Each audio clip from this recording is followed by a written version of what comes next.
Oh, there we are. Hey, whoa, 808. Welcome to the 808 Daily Dose. Good morning to you. And sorry I'm a bit late there, but you're probably just grabbing your coffee. Maybe you're on your way to work. And I know several of you who come on here watch maybe the replay. If you're catching the replay, just let me know down below. If you're jumping on here live, you can let me know that too. And as we get going, I really want to just jump in about yesterday's post about the secret to a great marriage and why I believe it's intimacy. And I'm going to actually jump in. You're like, Mark, you're like a fitness coach. Why are you talking about intimacy? Because there's a lot of relationship to one of those intimacies, not all of them. And we're going to get into that in a moment, but they all are connected.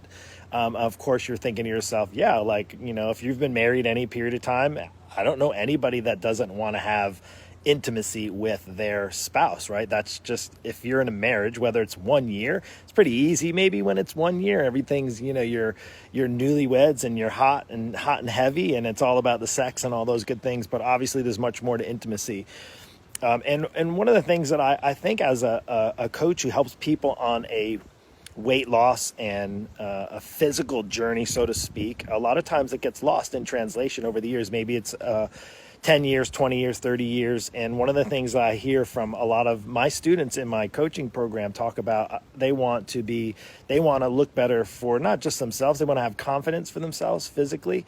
But there's a lot of other things as far as when it comes to intimacy, and we're going to jump into that. But I want to share before I do, because there's 4 actually intimacies that I want to talk about. But before I do, I just have to say thank you for sharing what you believe. All of you guys gave me such great answers yesterday about the secret to a great marriage. And I just want to pop in a couple of them. Unconditional love, absolutely. Knowing that there's no secret, no magic sauce. I actually, I know Pookie said that, and I believe there truly is. It's your magic sauce. That's really what it comes down to. And obviously there isn't anything perfect, but I do appreciate that. And communication, yes.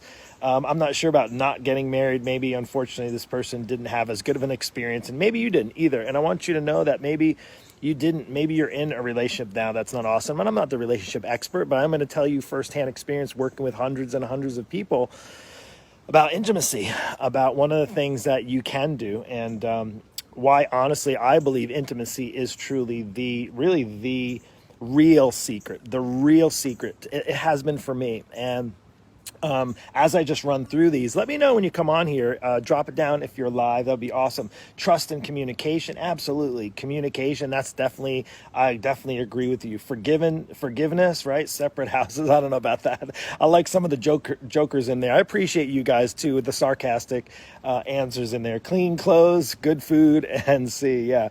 Continue to date. Yeah, so love that. We do date nights on Thursday night. We continue to date. Those are all great answers as far as the secret to a great marriage. We had a whole bunch of you that chimed in.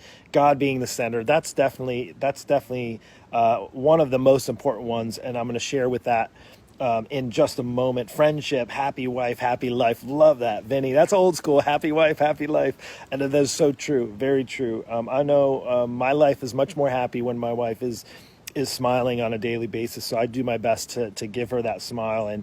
And I know it's more than just me. Tolerance and grit, communication, money, forgiveness, been married 50 years. Congratulations on that. Lots of things in there. Awesome. So much value. Hey, if you didn't see that post, go check it out yesterday. But let's jump into it, because I honestly believe intimacy. Hey, Lana. Hey, how are you doing, Lana? And hey, Rita. Yeah, intimacy truly is I believe it's the real secret, And there's 4 types of intimacy. So you're first going to say, ooh, bedroom. You're going to be talking about the bedroom and sex and all the physicalness. Well, that's one of them, right? And of course, when it comes to, let's just touch base on that one first, since that's the obvious, right? We're thinking intimacy. You're thinking, getting, having a good sex life, good intimacy in the bedroom and so forth, so on. And I know you want the juice, right? You want the juice. Well, that's true, right? That's part of it. That's only one of them, though. Like, to be honest with you, it's funny because I believe all the other 3 that I'm going to share with you truly make for the physical intimacy that much better. In fact, it's actually what they all kind of fuel each other. They all work in synchronicity to each other. Synchronicity? In sync with each other, in sync. They all work in sync with each other in a synergistic type of pattern. Like synergist, I'm getting all like my vocabulary isn't that awesome, but I'm also not an English major, so bear with me. But yeah, they all work together. So the first one, physical, right? And I'm not just talking about sex, just talking about enjoying time, like doing. That's the one probably big thing that I get to help people with is in their, not their physical intimacy, but their physicalness to in get their bodies healthier and more fit to be more physical in their intimate relationship with their spouse. Does that make sense? Hey, Kathy, good morning to you. And if you're coming on here live, I'd love to hear from you. And hear your thoughts on this, because you guys had so much. What I'm finding is a couple things. You're like, Mark, you've been talking about relationships and that. Well, two reasons. It's our anniversary coming up in a week, so we're celebrating 19 years, and we happen to have been in onboarding a lot of people. Onboarding meaning people coming into our coaching program. We have people that are married, and it's usually one or the other spouse. But a lot of women that are typically coming into our program have been married for a number of years, and they feel everything is going fairly well. They have a good spiritual, emotional, all those things, and they just want to improve their physical. And that's where I come in to help them overcome obstacles like weight loss and bad habits, and maybe having that confidence in being in your own skin. So physical is one. So let's talk about the other three. And I don't want to spend too much time, because physical, again, straightforward. You feel good and you have the confidence in yourself. The physical intimacy is going to be that much better on both accounts, right? It has to be both ways. There has to be a combination. It has to be a connection. Well, that goes into the other three. There's, of course, a mental intimacy. It's interesting because, you don't know unless you've been dating for a long time. My wife and I, we dated for a little while, then we got married, and we got to know each other, and we got to know how each other thought. And she thinks way different. Obviously, she's a woman, I'm a man. We think way different than each other. And we shared this mental intimacy in a time where, I say time all the time, and a chance where we get to share our thoughts, our ideas. One of the things I've loved so much about my relationship on a mental standpoint, my wife is on a bookworm level and a scholarly level, she's way smarter. I was definitely not nearly as smart, but I say on that. But we've been able to be intimate on a mental level, just having mindset, thoughts, aspirations, things like that. So those are really important. So there's a mental intimacy that's there. And then there's an emotional intimacy, right? Having an emotional, there's ups and downs in any kind of marriage, good, bad, everything in between. And it is important as far as now realizing I have, men are from Mars and women are from Venus. Can I get an amen there? I also realize that we have different love languages. If you've read, I forget the name of the book. Well, I forget the author of the book, but it's called The 5 Love Languages. Phenomenal book. If you are married or if you're thinking about getting married, a really, really great book. I highly recommend, because her love language is different than my love language. And of course, it can be challenging if you don't know how your spouse is as far as emotionally and honestly driven that way. Now, on an intimate level, it's hard to understand emotions if you're just thinking about your own emotions. And that's where it becomes, this union when you get married. And again, I'm not the marriage expert, but I can tell you I have 19 years, going on 19 years. Well, no, going on 20 years. We're 19 years, May 25th. That's when we were married. And this week was, I remember, 25 years ago, where we were actually here in Jacksonville, I think. No, we came back. We went back to New York. We moved right out of New York City. We moved here to Jacksonville. When we got married, we had a honeymoon over in Hawaii. It was beautiful. It was right around 9/11. It was like after 9/11. We wanted to go to Italy. That's what we're going to do on our 20th, and we're excited to do that. But we did actually have an amazing trip. We went out to Napa, and then we were able to go out to Hawaii. And I remember so much of it. And it was where we were just getting to know each other mentally, getting to know each other emotionally, physically, absolutely 100%. And then here's the one thing for us, it took a little longer. Here's the fourth intimacy. And I want to share this last one because I think it's actually the single most important intimacy out of all of the four. And can you take a guess what that is? If you've been following me any period of time, I can just tell you that it probably should be obvious by now. And for us, it actually didn't come until later in our marriage, until we were about 8-9 years into our marriage. And that was the spiritual intimacy.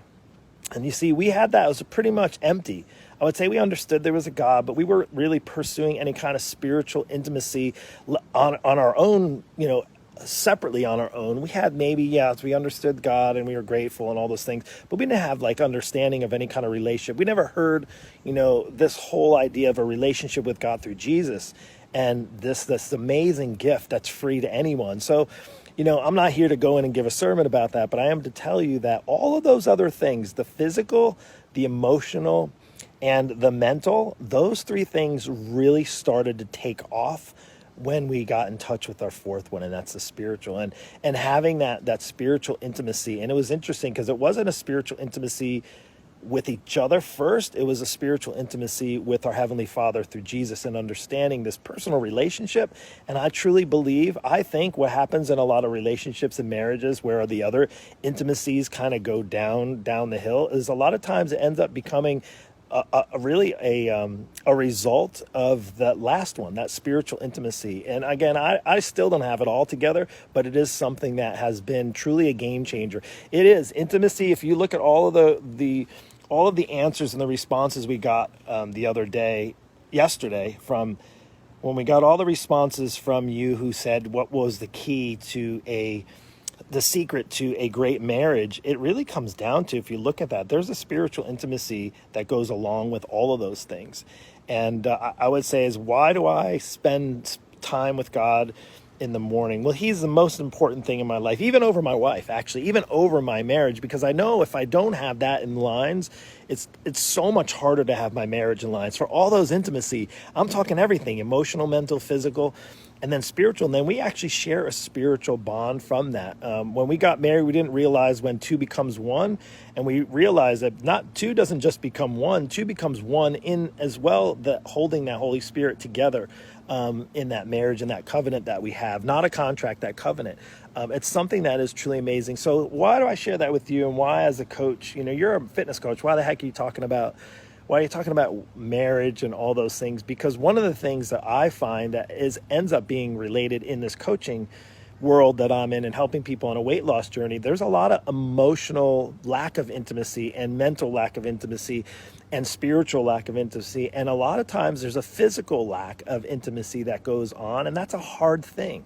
That's a hard thing to go through. The reason why I'm sharing this, because I know sometimes it's easy just to think about, my life is a mess, my relationship are a mess. And if you think of the one component that I'm an expert at, is the physicalness, knowing that people, when they feel terrible about themselves, when they feel like they can't even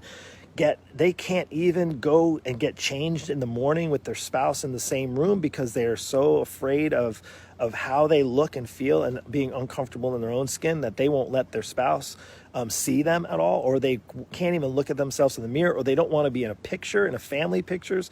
And one of the things that breaks my heart is to see and talk to people who I go away on trips, or we've had, now it's the end of the year, school year, graduations and things, and I hate to see myself in pictures. And there's a hard thing to be intimate when you are not feeling good about yourself, you not having confidence, not feeling valuable, not feeling worthy. It's hard to be intimate in a relationship with your spouse if you don't have any kind of intimacy with yourself. And I think that connection is through that spiritual connection. And I know, unfortunately, I don't have all the answers for the spiritual. I don't even have all the answers for the physical, emotional, or mental. But as far as the physical, I do know that God's gifted me with the ability to help people improve their physicalness, their physical attributes, to get better. There's no reason why you can't be sexy. There's no reason why you can't look good when you're in your 40s and 50s. Yes, we all age. And yes, should we just settle? We're just getting older. The weight is just normal. Normal in this world now is not attractive. Like I say, normal in this world to be, it's normal in this world to be 50 pounds overweight. It's normal in this world to be on high cholesterol and be diabetic. It's normal in this world to feel like you're 70 when you're in your 40s. To me, if that's normal, if it's normal to be obese, if it's normal to be, a high risk for anything like viruses and high risk for ending your life early, that to me is not exciting. That to me doesn't really make intimate moments or intimacy with a marriage really that appetizing, right? Or I don't know if that's the right word, that appealing.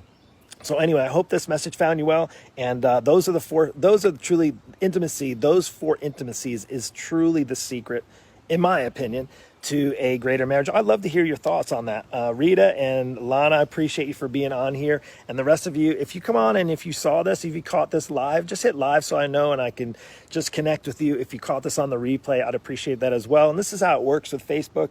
The way it works is if you enjoy this, share it with somebody. This gets more eyeballs on it. And if this is valuable to you, chances are it could be valuable to somebody that you know, somebody on your Facebook, somebody in your friend circle.